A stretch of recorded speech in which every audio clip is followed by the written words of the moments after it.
amazing the language that is used in everyday communication in terms of whether it's inviting or disinviting. And what I'm noticing is that many times students are not taught the skills in how to communicate effectively. As a matter of fact, sometimes teachers are not taught the skills in how to communicate effectively. So what is the answer to communication, and where does genuine communication come from? Yeah, regarding the language, that how we present it is, Swami has given us a beautiful ways. The first thing is the awareness in us brings the language. When we are speaking, when you are listening, if we have more attentive, we are able to grasp and use the appropriate words.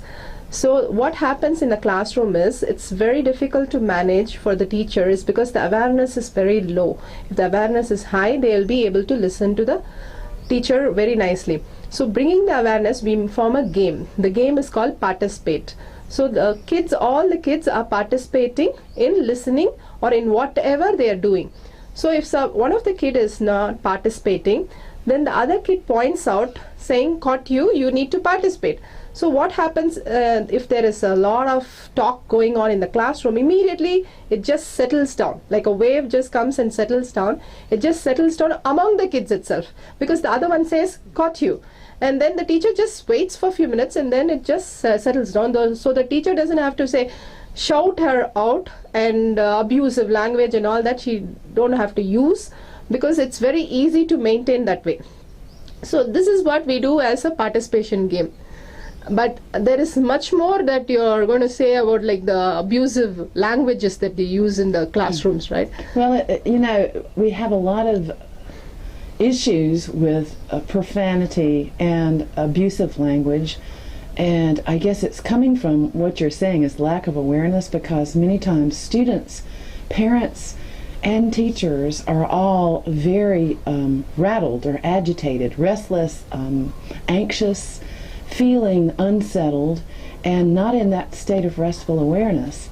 So when they're not in that state, then their status starts to change a little bit, and they get very aggressive or hostile. So there ends up being a power struggle or a conflict between the teacher and the student, which disintegrates the whole learning process. Then the teacher brings in the parent, and they have a conference about the fact that the student is not being appropriate, when really the whole situation is not appropriate, because the teaching and the learning framework or mental framework is not producing the type of results that it needs to produce. So what is the source of profanity? We do one more thing also. We talk about, we show them the video of Dr. Emoto, where he shows how the crystals are formed. Because we say one positive word, how our body crystals are formed, and how we say a negative word, how our body crystals are formed. So what we do is, we do a small experiment. We ask them to take mustard seed and do as an experiment, planting in small cups. We all place the cup in one side as anger and the other side as love. So we go to this anger, and whenever the kids get upset, we ask them to shout at the plants, thinking their names are going to be written on each one.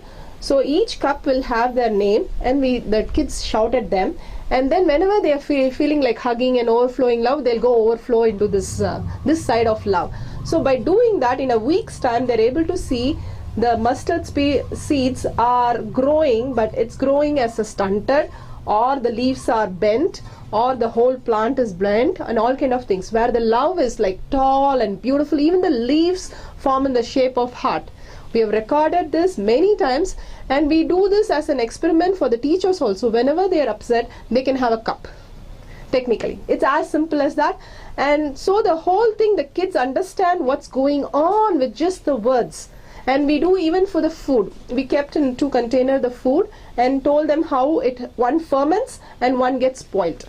So the words have so much power on food, on the surrounding leaves and trees and stones and everything. So they say, oh my God, it's going to hurt me more than anybody. The minute they utter a word, it's going to reflect their inner space. So once they understand this, seeing the live picture of what's happening to the plant, they just withdraw and say, okay, I'm angry, but I'm going to compassionate note with you, then they go like, I love you, I hug you. No, they want to use only their anger, but they have to use positive words. So it becomes like praising the other kid with all their expression. It's so fun to see all these ideas coming up from the kids when they say, I love you. So it's really amazing to see how, in your situation, the students are taking that resource that they have within, which is stemming from pure consciousness, and they are working from a foundation that's very solid and has all the integrity and all the respect and all of the truth that is embodied in that state of awareness. Unfortunately, the state of conflict, or the state of conflicted life, is the status quo in the situation where most Western teachers and principals and students and parents are functioning.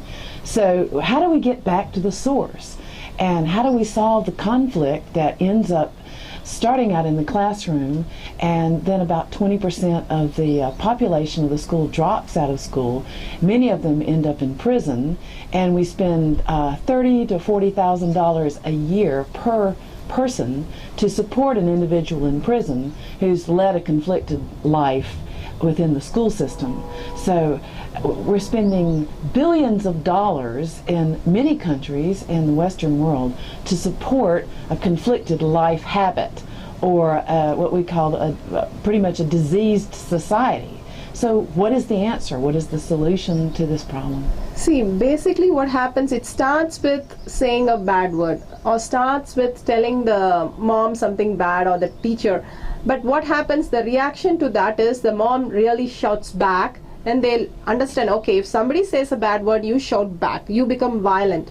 So the teacher again shuts down, says, don't talk this, you'll be out of the school.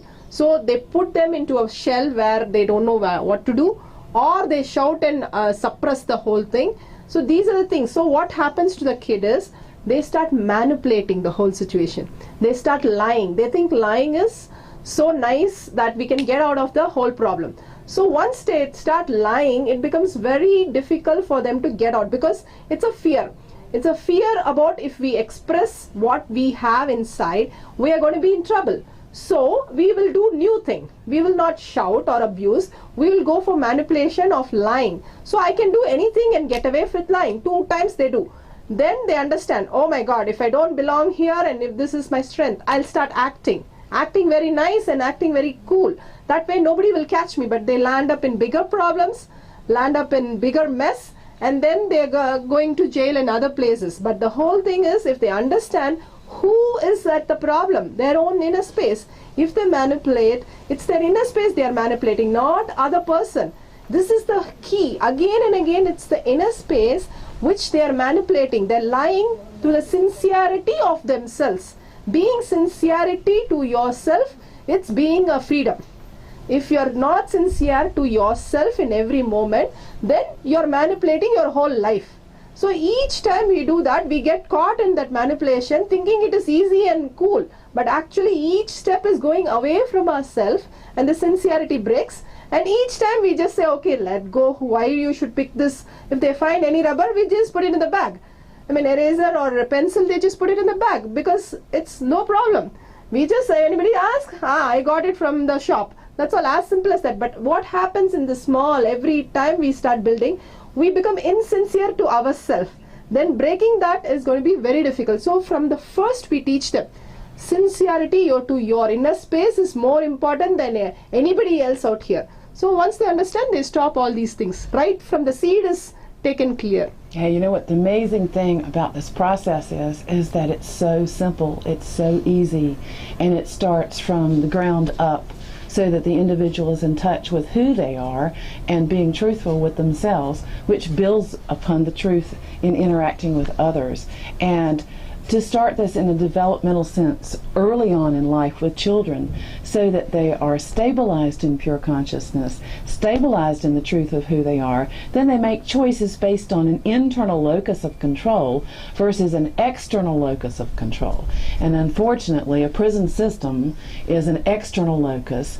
The whole concept of crime and punishment is based on individuals externally controlling you. So this is about being in your driver's seat and creating an educational system around that.